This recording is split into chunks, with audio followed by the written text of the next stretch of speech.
Assalamualaikum warahmatullahi taala wabarakatuh. Saya mewakili bahagian Haiwan Pelajar merakamkan setinggi tahniah kepada semua pelajar baru yang berjaya menjejakkan kaki ke Universiti Sultan Azlan Shah. Semoga dengan kejayaan ini kamu dapat meneruskan cita-cita untuk di masa hadapan nanti.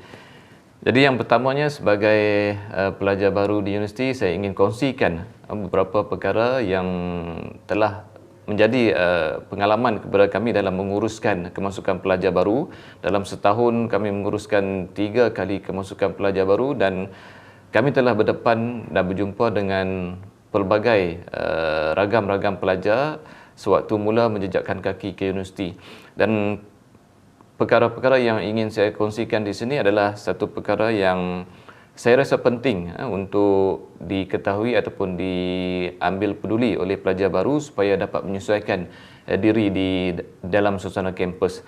Yang pertama sekali, semua perlu tahu bahawa situasi pembelajaran sewaktu di sekolah dahulu tidak sama apabila kamu menjejakkan kaki ke universiti.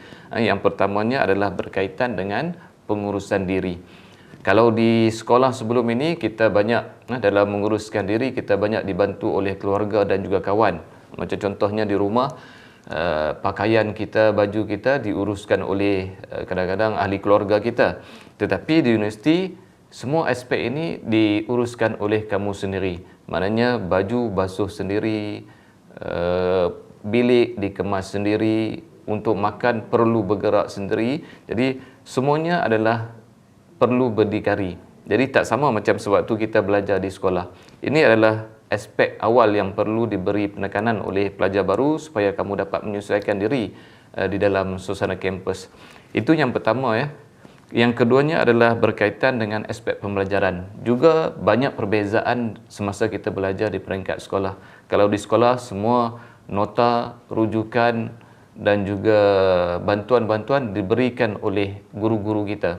Tetapi di sini, di dalam dunia kampus, di dalam alam universiti, semua aspek pembelajaran perlu kita buat sendiri. Maknanya untuk mencari nota rujukan dan sebagainya, kamu perlu ke library untuk membuat tugasan, kamu memerlukan kemahiran-kemahiran tertentu supaya perkara ini dapat memudahkan untuk membuat tugasan. Sebagai contoh, dalam menyelesaikan assignment, kamu perlu mempunyai kemahiran tentang, yang basic sekali adalah menaip.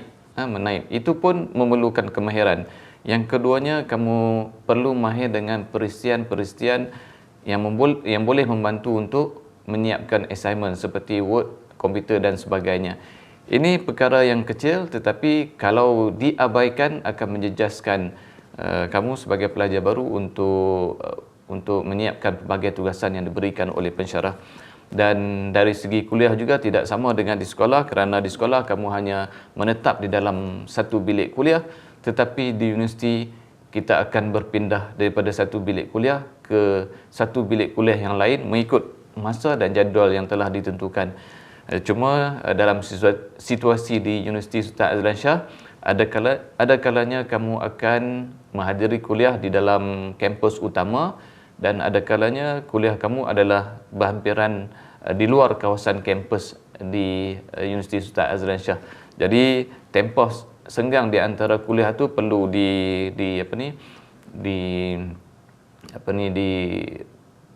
diberi perhatian oleh pelajar supaya kamu dapat meneruskan pengajian dengan baik. Kemudian dari segi pengiraan ataupun peperiksaan juga berbeza dengan sistem di sekolah, kerana di sini kalau kita mengambil 3 semester, maknanya setahun akan ada 3 kali peperiksaan yang perlu diambil oleh pelajar. Jadi untuk tempoh setahun kamu kena bersiap sedia bahawa kamu akan berhadapan dengan 3 kali peperiksaan, iaitu 2 kali untuk semester panjang dan 1 kali untuk peperiksaan semester pendek. Jadi ini adalah persediaan awal yang asas kepada pelajar baru supaya nanti kamu tidak terkejutlah untuk berada di dalam dunia universiti yang mana kebanyakan kehidupan harian kamu di sini akan berbeza dengan sewaktu kita belajar di zaman sekolah. Cuma di bahagian Haiwan Pelajar, kami akan sentiasa membantu pelajar-pelajar untuk menguruskan kehidupan di sini dan juga beberapa perkara yang lain seperti kebajikan, pinjaman, PTPTN, untuk bergerak di dalam persatuan dan sebagainya, itu adalah di bawah pengurusan bahagian hal ehwal pelajar. Jadi saya ambil kesempatan untuk menerangkan sedikit fungsi-fungsi di Jabatan Hak Ehwal Pelajar supaya semua pelajar sekurang-kurangnya dapat mengambil maklum perkara asas ini apabila belajar di sini nanti.